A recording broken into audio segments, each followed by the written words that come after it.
আসসালামু আলাইকুম। আমার নাম ফাইজা। আমি রাস্তা দিয়ে হেঁটে যাচ্ছিলাম। তখন গরমকাল, অনেক রোদ, ঠিক দুপুরবেলা। তখন মানুষ ঘর থেকে বার হয় না কম। বাজারে যাচ্ছিলাম, সময় সামনে একটা বট গাছ পড়লো।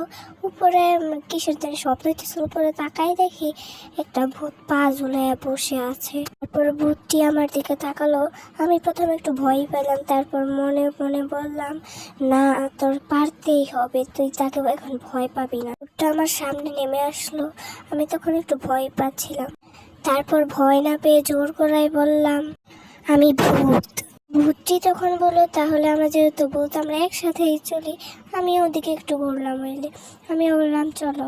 ভূতটি বলল, আমি প্রথমে তোমাকে উড়াবো, তারপর তুমি আমাকে উড়াবে।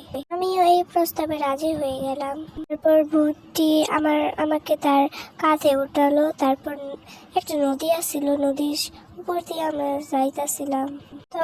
তখন আমি ভূতকে বললাম, তুমি কিসে বেশি ভয় পাও? তখন ভূত বলল, আমি থুতুতে বেশি ভয় পাই, মানুষের থুতু। আমি বললাম, ও আমিও। আমরা যেহেতু ভূত একসাথেই যাইতাছি আর কি। তখন ভূত বলল, তোমার ওজন তো বেশি কেন? আমি বললাম, আমি কয়দিন আগে মাত্র মরছি, নতুন ভূত তো, তাই একটু ওজন বেশি। তারপর ভূত বলল, এখন তুমি নামো, আমাকে তোমার কাঁধে ওঠাও। এরপর ভূতকে আমার কাঁধে উঠালাম। আমি একটু অবাক হলাম, ভূতের কোনো ওজনই নাই, যেমন উঠাইলেও যেমন, না উঠাইলেও তেমন। ভূতটি বলল, তুমি উঠতে পারো না? আমি বললাম, অনেক তো উঠলাম, এখন আর একটু হেঁটেই যাই। এখন নদী পাস করছি। এরপর বাজারে আইসা পড়ছি। ভূতকে কাঁধ থেকে নামালাম।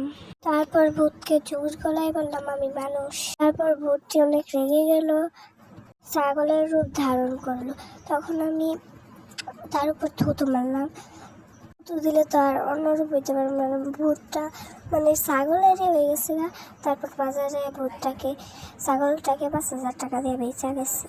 সবাই ভালো থাকবেন, আল্লাহ হাফেজ।